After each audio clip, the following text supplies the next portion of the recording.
The glory of defeating the Dungeon Lord is invaluable, let alone getting all that free publicity. This video I'll be reviewing Pixel Glory versions Shadow and Light after this.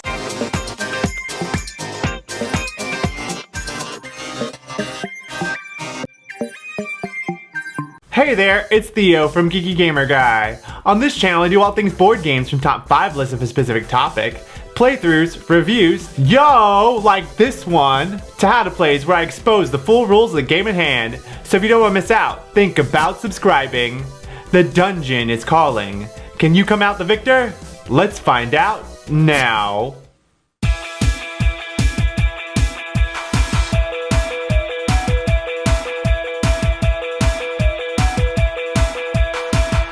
Pixel Glory Light and Shadow is a set of standalone expansions for the game Pixel Glory. 1 to 4 players are wizards wielding powerful elemental spells.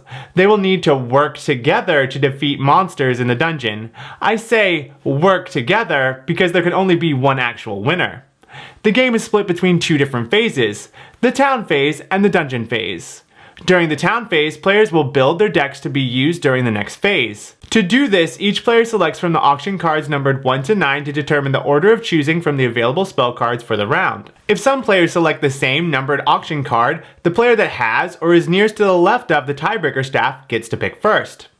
Each spell card comes in one of the 5 elements: fire, earth, water, light, and shadow, and provides some sort of effect like dealing damage or drawing additional cards. They also give a number of basic attack cards of that element that adds to the spell's synergy points. After that, the auction card that was used is discarded. The player who chose last gets the tiebreaker staff to be used in the next round. Rounds continue like this until all the auction cards have been used. Once the player decks are built, the dungeon phase begins. Players will use their decks to defeat monsters. Each player sets their wizard trackers to the number of health determined by the difficulty players agreed to use and 0 combo points. They each shuffle their decks and deal a hand of 4 cards. Shuffle the monster cards and deal 15 of them into a stack. Place the Dungeon Lord with the FFA side face up under the stack. Then reveal 3 monsters face up and place a number of HP tokens equaling each monster's health. On a player's turn, they will use all their cards to try and defeat the monsters. Some spell cards have alternate effects that can be triggered if the player has played enough basic attack cards of that element type.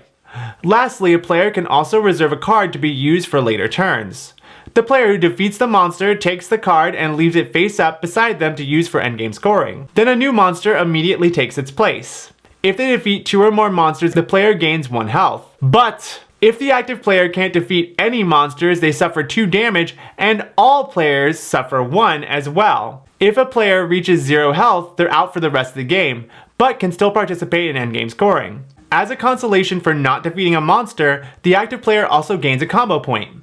A player can spend 3 combo points to instantly defeat a monster or draw 4 additional cards. Play continues like that until either all the monsters, including the Dungeon Lord, is defeated, or players reach 0 health.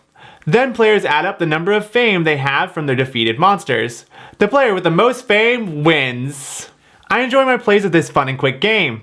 The overview only covered the standard free-for-all mode, but there's actually multiple modes to play, including full co-op where you're all working together without the fame, 2v2 team play, and solo. It's nice to have this variety.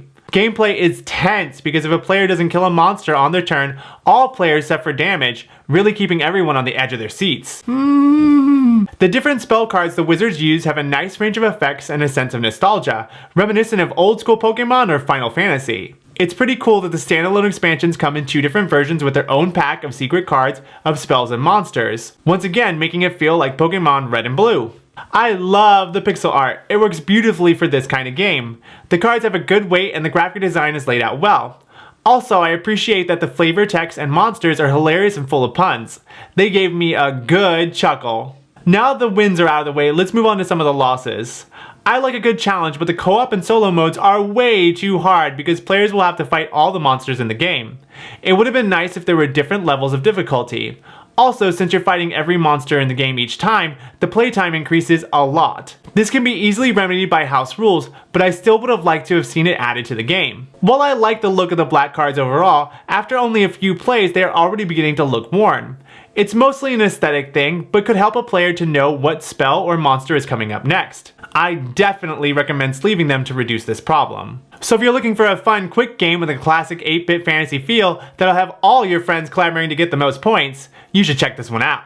That's it! I hope you enjoyed the review. If you want more, check out what I'm playing over on my Instagram, or come interact with me on Twitter. I'd love to connect with you.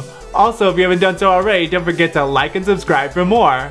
Until next time, stay geeky, keep gaming. Let alone all the free publicity.